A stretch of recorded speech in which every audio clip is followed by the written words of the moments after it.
when you feel low, you can still go. Even when you feel slow, you can still go. Even when there's no hope, you can still go. I never answer to no, man, I still go. Hello, welcome back. So today I'm going to be discussing attribute selectors. In the past, we've discussed pseudo element, pseudo class, combinator, and how to group various selectors, where at the end of our CSS selection process, you're going to be able to use all these to go in and specifically manipulate any element in HTML and style it any way that you want. But more than that, whether you use these or not, this is something that if you get into CSS at some point and you see somebody else's CSS, it's highly likely that you're going to run into it in the wild out there. So this is information that you're going to want to kind of store in the back of your mind and just keep it there for later use.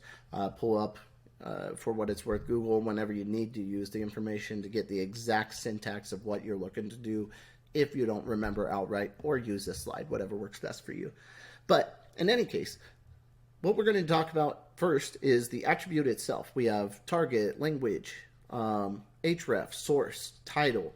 There's all sorts of, including class and ID, are also types of attributes. So we can target those ones specifically. And what will happen is when we create the CSS rule to style it, it'll target all of the particular elements that fall or that have that attribute inside of it, regardless of the attribute's value. So when we're looking at it that way, we want to include something I did include on some of these for some reason and not others, was the selector itself. But all of them are going to need the selector in the front, followed by the attribute of the selector that you're looking to go after. Now, I haven't actually tried to select just the attribute itself across all of them, but I wouldn't necessarily see a high value in that. There's probably a better way to do that, including classes and stuff like that. So we'll go on with that in mind, and we'll talk about, in the past we have done these image element.html and image element.css. Now, don't stress if you haven't seen this before or followed along before. It's all going to make simple sense here. And what we're going to do is I've pasted here some things that I've worked through as far as how these all work, and to save some time, you don't need to watch me type all that stuff out. So what I did is I already copied and pasted it in, and we don't need that this window open any longer, but I just wanted to show you that we are inside of the image element.html. So let's very quickly look at this particular screen. This is where we're at. We have our home, we have our new document, which brings us here, and which one brings us to the, oh yeah, home image element. There we go. So this is that page, and that's where we're at now. This is where we left off. We have our initial image, which is also a hyperlink, and then we have these two hyperlinks, and then this is our first like standalone image. So if we go in here, we find that we have the hyperlink image, so that image is inside of a hyperlink. Then we have the two hyperlinks, so that's that content there, and then we have our first image just beyond that. Now, what we're going to do is we're going to focus first on images with a title attribute. Currently, that's none of them, so let's give them one. And I'm going to give it this one. Now it says tooltip style message, and when we go back out, we're going to see perhaps sometimes my recorder interferes with it, but tooltip style message, if you hover over it long enough when you're not recording a video, it'll show you like a tooltip style message, which is just a little pop-up, and I've done that in another video. You can see it there. But let's go ahead and verify, okay, title, tooltip style message. Is this actually doing what we want it to do? Right now we're saying the images with a title attribute, which this now has, we want to make the width of those 60. But 60% of the screen is essentially what that's saying. But let's go 10 just so it's really obvious at first, and then we'll come back to that. And there it is. So we've got our 10, and then let's go back to our 60 to make it obvious the other way around. There we go. And I think when I moved the page, it made it not save and update as quickly, so I'm just going to reopen this page without navigating around. But in any case, okay, so we've got our image and our title with a width of 60 viewport. We verified that that's working. And we put it on this element, and now any element that I add a title to will also get that feature. So if I go in here and I go on to the next image,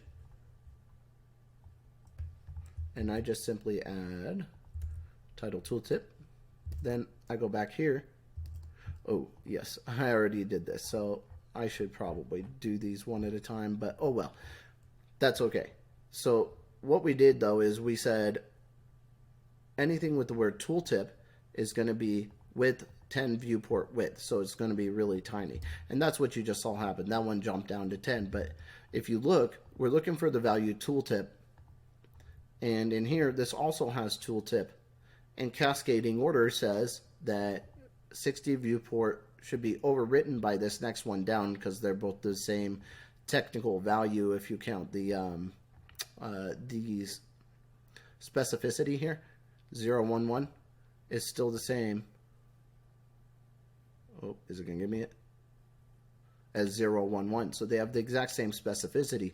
So all that should work is if you go in order, then boom, this one should override that one. So why is it not? This one they both have tooltip, but this one goes small and that one stays at 60. And the reason for that is very simple. We said equals tooltip. So this is the value that we're expecting in its entirety. This one has style and message inside of there. So as soon as we even put in another space, all of a sudden we're disqualifying this particular element from being styled or selected, whereas this one is styled or selected because of the tooltip. Now let's go on, and I won't over explain the rest of these here. But we have the hyphen, or the what's this called? It's a tilde equals spaced. Now what this is looking for is the word spaced, and if there's a value before it with a space or a value after it with a space, that's okay, but we need to see the word spaced among all of those. So let's just go ahead and take a look and see here. We'll add it to this third one. And now we have the word space. So now we see it stretches all the way across. And if we have word in front, it still works. And just a refresh, yep, okay. And a word in back, and then it still is going to work. And then if we just go here and leave it and refresh, it's still going to work because it's just finding that word, and finding the exact match or another type is okay. Now it's not, though, because we put a hyphen here, and so now it's not a spaced word. It's a hyphenated word, which does not qualify, and that's something I wanted you to just quickly see. Then we're going to go over here, and we're going to talk about those hyphenated words. So we have image title, and then we have the pipe equals hyphenated, and the word hyphenated in there. So let's look at that and how that works. We're going to go down first, last, nth. If we look on our page, first, last, nth, that's this little tiny image here, and we're just going to change that over. We're going to say the height, we want 50 viewport height, and the width, we want 25 viewport width for anything that matches hyphenated. And let's go make something match that. So we have our title, which is hyphenated dash then space anything. All that matters is that hyphen. As soon as it's included, this qualifies. It doesn't matter what follows that. And also, if the hyphen isn't there and it's an exact match hyphenated, that also qualifies, and it will be styled. And so now we have this nice little box here that I just created. Let's move on and keep going forward. And then from here, we have something called preceded. And preceded is, I've got a few examples here, and let's just start with the first one. we'll go over here and we're going to look for this next image down.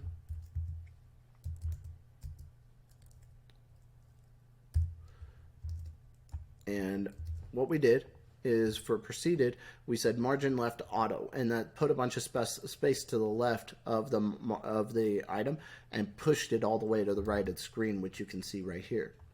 Now, this word preceded is got the caret there, so it's caret equals preceded, and this preceded word will work in the case where there's a space, and it will work where there's the case where there's a hyphen,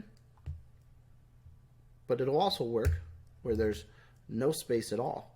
As long as that word is preceded, then it'll still work, even if it's one word or however many and you do all sorts of stuff after, it doesn't matter. But then if we do preceded and then a, all of a sudden it doesn't work because it's not preceding the other values. So when you're using this particular caret, the value that you're looking for is going to precede all the others, and then if it doesn't, then it doesn't qualify. And then just like that, we have the follows, and I created a special JPEG. Matter of fact, let's leave it there. Okay, perfect. Now, I did happen to do a special JPEG, and so let me just, did I put something somewhere? Nope, okay. And it's this one right here, jpeg.jpg, and it's just JPG, that's all it is. I went into my Adobe Illustrator and I created a very simple JPEG. Now, I stuck that into my files here, and you can do the same, or just find a JPEG. And that way it's different than all these other PNGs.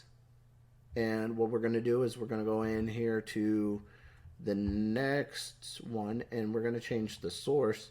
Instead of screensnag.png, we're just going to give it to, whoops, I guess the whole thing was there. Let's try that again. Okay, source jpeg.jpg. And now, when I do that, what I'm looking for is my margin to be 20 pixels on top and bottom of that particular element, and I want it to basically be centered right in the middle, because auto on the left and right, this margin is a shorthand, gives me top and bottom and left and right. So top and bottom 20 and left and right auto, so it's going to push up into the middle automatically on both sides. So let's see what that looks like, and indeed it does. We have our JPEG right there pushing up into the middle with a little bit of margin on top and bottom. And that is because this $ equals, it's going to give us the ability to look at the following JPEG value, and it doesn't matter what came before it as long as that exists. And we are targeting the source. So if we have an image for the selector, we have the source is the attribute, $ equals is going to check to make sure that the value that we put in here is following that, right? So that's exactly what it does. So let's go into our final one here, which is partial.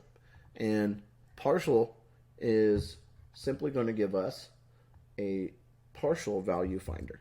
So I'll go in here, we'll create a title where it's ABC partial XYZ, and see how the uppercase there. Well, that matters when you're looking for a value. If I'm looking for partial here and it matches, we're going to give it a margin of 100 pixels here. Boom, it just gave it a bunch of space around that image, okay? Now, if we're going to do that, then we need to make sure that this is correct, because if I search for a lowercase p, then all of a sudden it doesn't work anymore. Well, luckily for us, right inside this square bracket of anything here, you can put a lowercase I, and then it'll make it case insensitive. And you can even put an uppercase I, because it's also case insensitive, and it'll still work, and it'll still target your selectors based on the word, and not worry about whether it is case sensitive or not. I like the lowercase I. Why does it error out? It seems to work the same, so why did it error out? Well, Interesting. Well, I think it's supposed to, it likes lowercase, so let's just stick with that and say that. But now you have pretty much all the answers that you need as far as how to select things. We're going to clean up a little bit of our file in this next video because it is that time. We've made a mess of things and we need to make it organized and look better. If you guys have any questions, please leave them in the comments below. I appreciate you taking the time with me if you're still with me, and if you're not, this is your first video, welcome. But I appreciate you guys taking the time with me today regardless, and I will catch you guys in the next one. Thank you. See ya.